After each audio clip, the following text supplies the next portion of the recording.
1.7 is the last set of notes for Unit 1. What that lets you know is, since we're at the last set of notes, that must mean that there's going to be some quizzes next week and a chapter test coming up as well. So with that being said, you can plan on the Unit 1 test being 1 week from today. And the nice thing about that is that Monday we can do some quizzes and the review, and that Tuesday we can actually go over the review, answer a lot of questions on the review, have a whole quiz correction day, and then move into getting ready for the test for Thursday next week. But by the time we get to this section in 1.7, we're going to do something slightly different, but it's really going to bring together all the stuff that you've been doing in section 1 through section 6. What you've been doing is you've been doing a lot of stuff with expressions. Every single thing has only been an expression. They have not been equations. And in section 7, we're going to start bringing in equations, meaning they have equal signs. And when they have equal signs, you can actually figure out what the variable is equal to. It's the whole reason you've been learning how to factor. If you think about it, everything you've been doing is learning how to turn problems into multiplication. And then by learning this one little fact, you'll be able to actually figure out what those variables could be.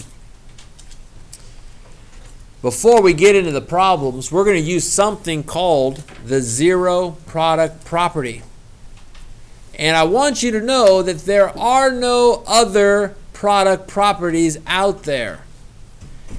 Zero product property is the only one that exists. There is no such thing as a 6 product property or a 5 product property or a negative 12 product property.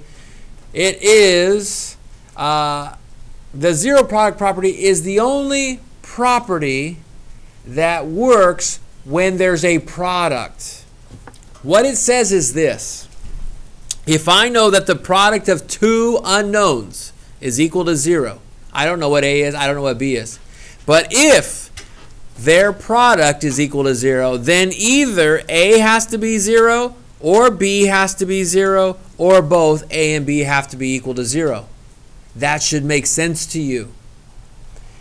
If they multiply to be 0, then one has to be 0, the other has to be 0, or both of them have to be equal to 0. And we're going to use this fact to solve all the problems. As a matter of fact, that's our step number 3. Use the zero product property to solve for the variables. I say that because I have seen one too many people try to do this, and I want to show you a common mistake. And this is not a 1-pointer, this is a 3-pointer. Like if you do this, it's minus 3 points, okay? 5, let me switch over here to red, okay? 5 x times x plus 2 equals 4, okay? Some people will think that since this is a product with that you can set this is equal to 4 and this is equal to 4. There is no 4 product property. It only works if the product is equal to 0. I'll show you what I mean later, but let's talk about it. What we're going to do is we're going to solve the equation by setting it equal to 0. We're going to use one of the factoring techniques that you learned in sections 2 through section 6, and then we'll use the zero product property to solve for variables. The rest of these are examples. I have 5 examples picked out for you. We're going to start with number 2. Number 2 says 5y squared equals 35y. You will start by following step number 1. We need to set this equation equal to 0. I would subtract 35y if I were you. And what that does, 35y minus 35y is 0 on this side. And then you have 5y squared minus 35y on this left side of the equal sign because they're not like terms. You cannot put them together. That's step number 1. Step number 2 says factor. I think I can factor this using GCF factoring. I see a 5y. 5y times y minus 7 is equal to 0.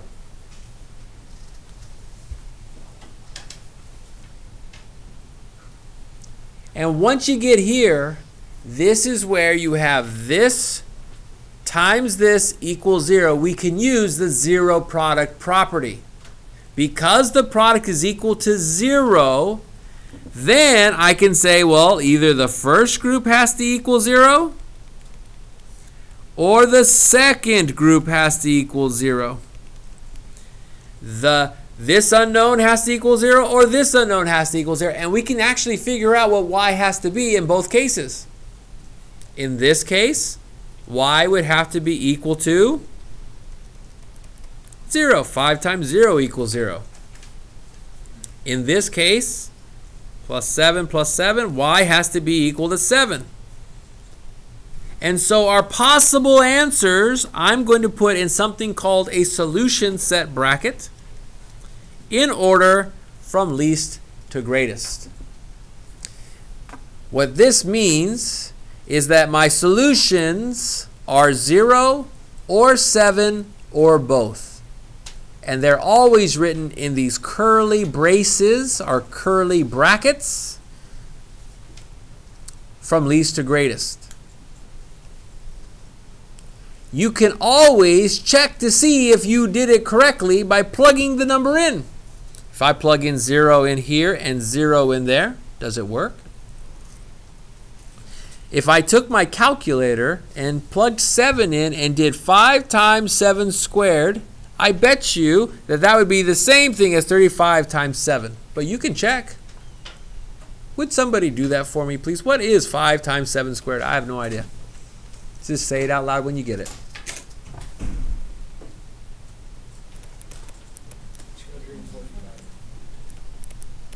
Okay. And somebody else do 35 times 7. So it checks. Both of these are our answers. That's how it works. We can now figure out what these are, and we used factoring to figure things out. That's what we're going to do. I'll give you a real world example when we get to the end. Number 3. Z squared minus 16 equals 0. Step number 1 says set the equation equal to 0. Is this already equal to 0? Yes. Step number 1's done for us. Woohoo! Yay! Woohoo! Step number 2, factor. This one, how am I going to factor z squared minus 16? Difference of squares. So I'm going to put 2 parentheses here. You're going to tell me what goes in the front of these 2 parentheses. Say it out loud. And what goes in the back of both of these parentheses? 16.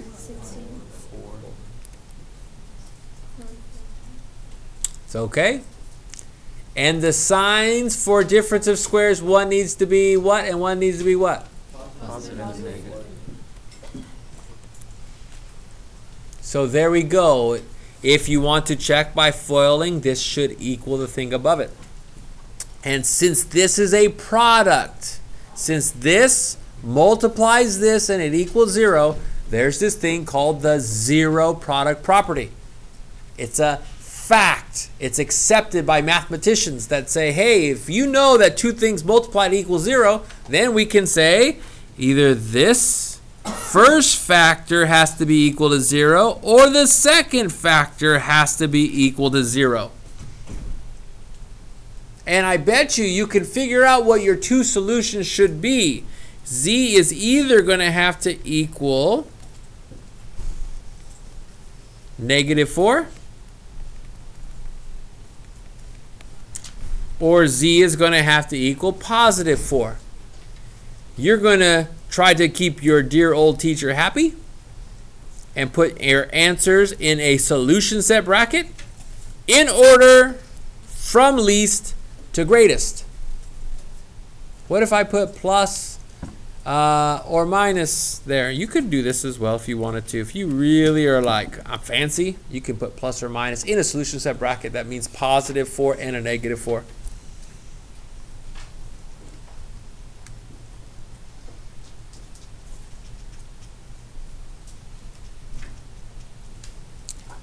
Then we jump to number 5.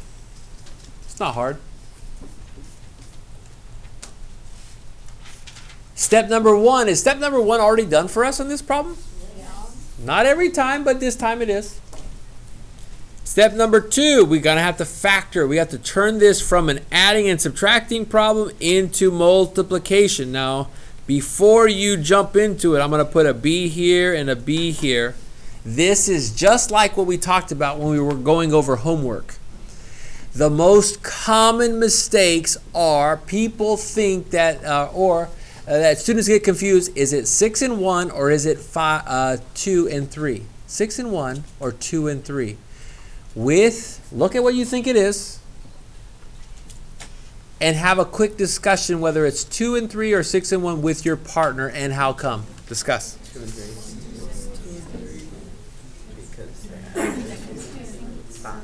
Well, they're negatives.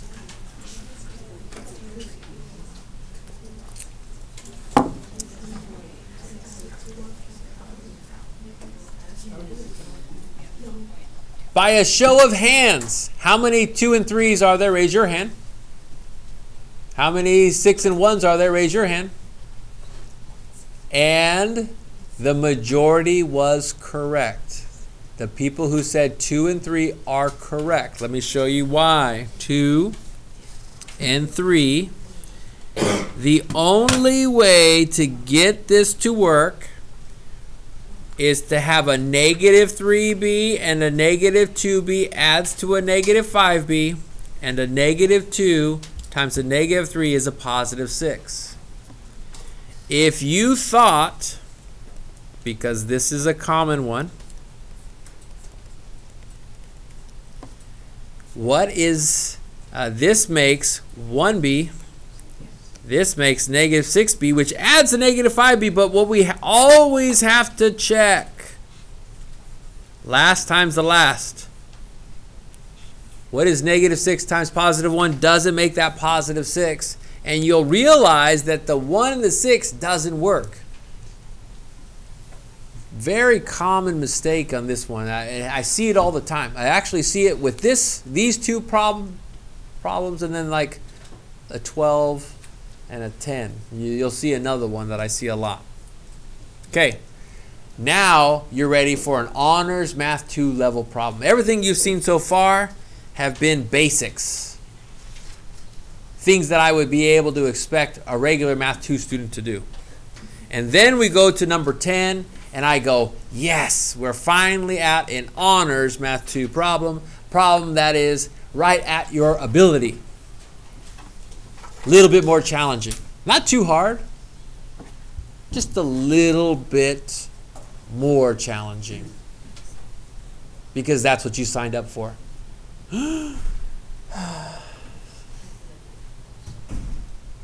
Step number 1 says what in your notes?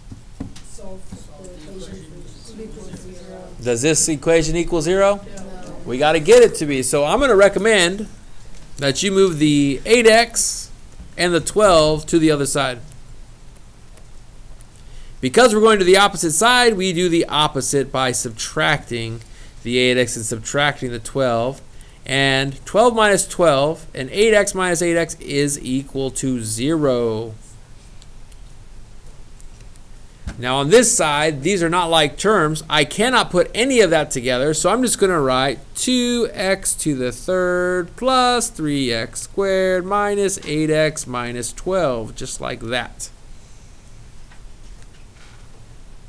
Step number 1 is done. Step number 2, this is an adding or subtracting problem. I need this to multiply to equal 0. I need to turn this into multiplication, otherwise known as factoring. There are 4 terms. Do you remember how to factor when there are 4 terms? Do you actually remember what it is called? What is it called when you factor 4 terms? See if you remember. Say it out loud. Factor. About 3 of you remember. Factor by grouping. There is no GCF of all 4 of those, but there is a GCF of the first 2 terms. The first 2 terms GCF is x squared.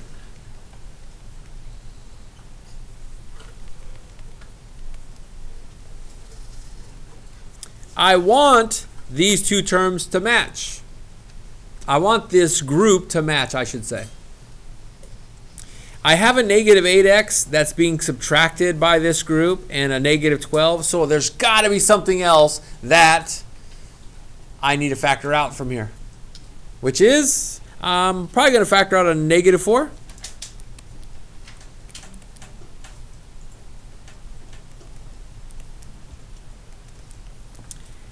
At this point, we cannot use the zero product property because it doesn't multiply to equal 0. We're still subtracting this thing from that. We still have to go one more step with our factoring. They're both multiplying at 2x plus 3.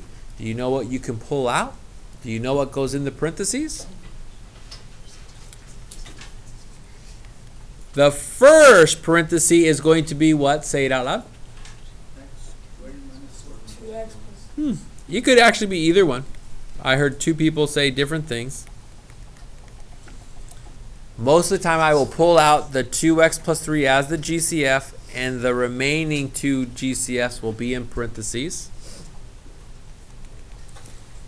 Now this is why I picked this problem, because I've been asking you when you've been factoring, I say, okay, is this completely factored? No. Can we factor one of these things a little bit further? Yes.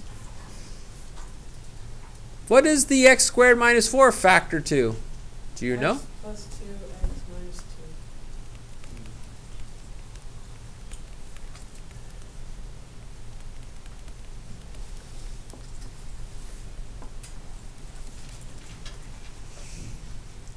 Now, the zero product property doesn't just work for a times b equals 0.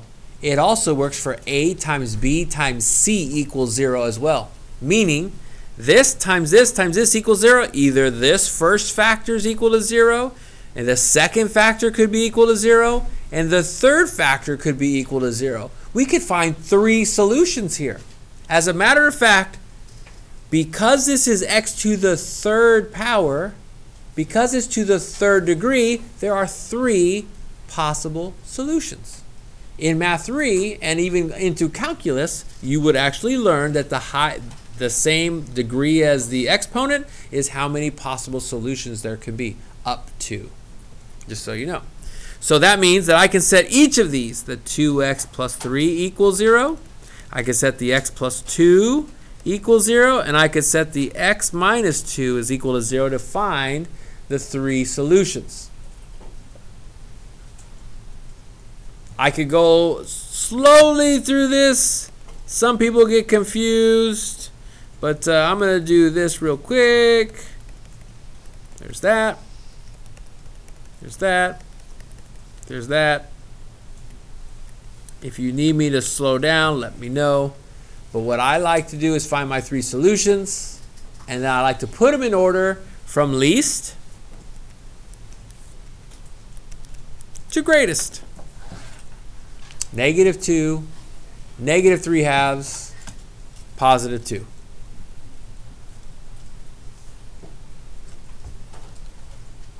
If 2 does not go into 3, just leave it as a fraction. If you put negative 1.5, same thing. I usually will always leave mine as fractions. That is a nice Honors Math 2 level problem. Any questions on it? Then my last example is number 19.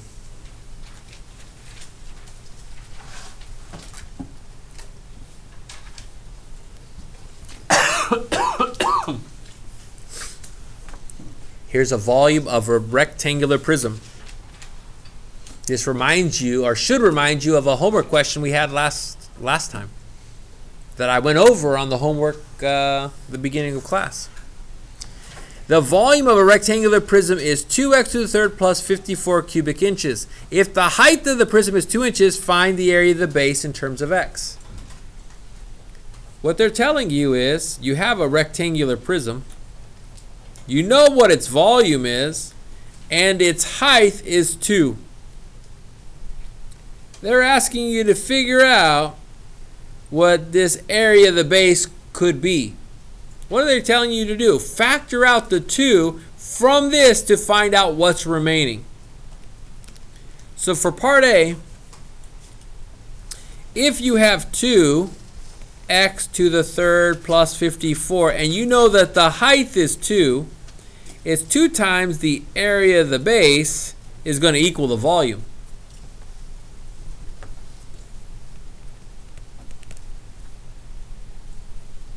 Well, here's the volume. 2x to the third plus 54. What should I do? I should probably factor out the 2 from here to figure out what the area of the base is. Or I can simply divide by 2 to both sides to figure out what the area of the base is.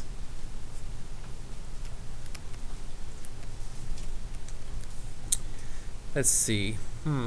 Dividing by 2. Dividing by 2. I'm going to take this divided by 2 and take this divided by 2.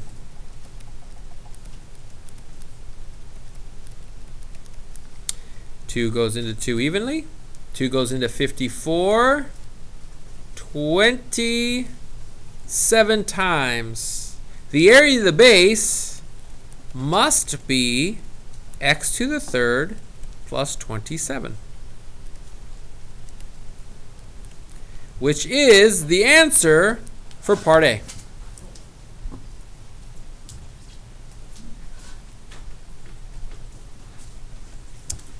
For part B, what are the possible length and the width of the solid in terms of x? Since this bottom piece here has to be x to the third plus 27 multiplied by the 2 to equal that volume, what would a length and a width be?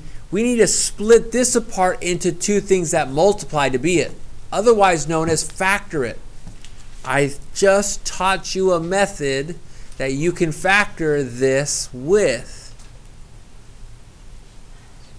This is the sum of 2 cubes. This is the same thing as 3 to the third. And we can go right into our pattern. Let me write out x to the third plus 3 to the third. And let's go into our pattern and see if you remember what goes where. First letter? First number? Good. Next letter? Last number? Middle number? Then what I like to do is I do my signs at the end. That's just me. Same. Opposite. Always positive. This could be a length or this could be a width. This could be a length. This could be a width. It could be either one. Give a possible length and width. This is a possible length and this is a possible width. I could easily switch both of those as well. Now, some people ask me all the time, where are you going to use this in real life, Mr. Promo? Well, there are people who have to design possible lengths and widths of shapes that haven't been invented yet. For example, I have a sharpener, right? And it's this size, and some company may be building a bigger or better sharpener, but I doubt that they can beat this thing because this thing's awesome. But when they decided to design it and it was that size, somebody had to get a box that fit that dimensions. Well, if you didn't know how long it was going to be when you're in the design phase, you might have your box designed in terms of an X. And this is what engineers do when they have to have something that may have to be flexible depending on what the dimension is until it is solved. This is the kind of stuff engineers do all the time when they're designing things. Box makers and planners and stuff like that. Some of you, if you're not going to be that, I'm sorry, hey, you still got to learn it. There you go.